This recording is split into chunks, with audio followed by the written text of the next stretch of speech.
দীর্ঘ ১০ মাস পর পর্যটকদের পদচারণে মুখর হয়ে উঠেছে সেন্ট মার্টিন।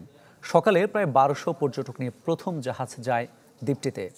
এ বিষয়ে আরও খবর জানাবো আপনাদের। কক্সবাজার থেকে সরাসরি যোগ দিচ্ছেন সহকর্মী আজিম নিহাদ। আজিম, দীর্ঘদিন পর নারিকেল চিঞ্জিরায় রাত যাপনের সুযোগ পাচ্ছেন পর্যটকরা। তাদের অনুভূতি জানতে চাই, প্রতিক্রিয়া জানতে চাই আপনার কাছে। আর একটা বিষয়, পর্যটকদের নিরাপত্তায় প্রশাসনের পক্ষ থেকে কেমন উদ্যোগ নেওয়া হয়েছে?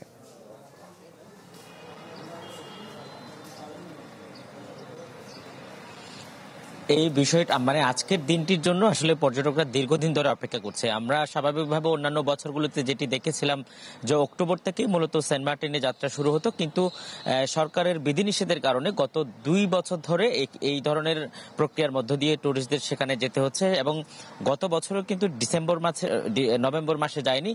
এবার আমরা যেটি দেখেছি অক্টোবর এবং নভেম্বর মাসে তারা পর্যটক যেতে পারেন এবং জাহাজ মালিকরা যেটি বলেছিলেন যে নভেম্বর মাসে রাত্রি যাপনের সুযোগ না থাকায় মূলত কোনো পর্যটক যেতে রাজি না হয় তারা নভেম্বর মাস জুড়ে কোনো ধরনের জাহাজ ছাড়তে পারেনি। এবং সর্বশেষ আজকে থেকে সেই কাঙ্ক্ষিত দিন আজকে থেকে মূলত সেন্ট মার্টিন দ্বীপে সেখানে রাত্রি যাপন করতে পারবেন। আমরা ভোরে যখন কক্সবাজার শহরের নুনিয়াছড়া ঘাটে যেখান থেকে সেন্ট মার্টিনের উদ্দেশ্যে জাহাজগুলো ছেড়ে যায় সেখানে যখন গিয়েছিলাম একদম ভোর 5টা থেকেই পর্যটকরা সেখানে লাইনে দাঁড়িয়ে প্রায় আধা কিলোমিটার জুড়ে লাইনে দাঁড়িয়ে তারা অপেক্ষা করছিলেন জাহাজে ওঠার জন্য। এবং আমরা সেখানে আমরা যেটি দেখেছি প্রশাসনের পক্ষ থেকে তাদের কার্ডগুলো, তাদের যে টিকিটগুলো রয়েছে সেগুলো তল্লাশি করা হচ্ছে। সেই সাথে কোনো ব্যাগের মধ্যে কোনো পর্যটক শ্যাম্পু জাতীয় বা প্লাস্টিক কোনো পণ্য বহন করছেন কিনা সেটিও তল্লাশি করা হয়েছে। এক এক করে সবাইকে তল্লাশি করা হয়েছে যাতে কোনো অবস্থাতে কোনো প্লাস্টিক পণ্য সেন্ট মার্টিন দ্বীপে না যায়। এবং তল্লাশির পরেই মূলত তারা জাহাজে উঠতে পেরেছেন।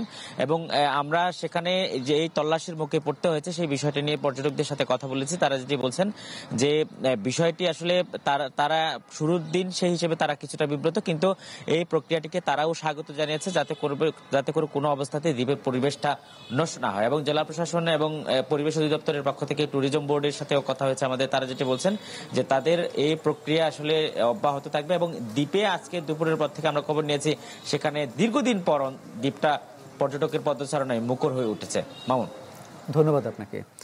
কক্সবাজার থেকে জানাচ্ছিলেন সহকর্মী আজিম নিহাদ। নতুন এবং ফিরে আসা গ্রাহকদের জন্য নগদে চলছে ক্যাশব্যাক সহ প্রতিদিন হাজারো উপহার জেতার সুযোগ। হবে আশা আর ফেরা, সারপ্রাইজ সেরা।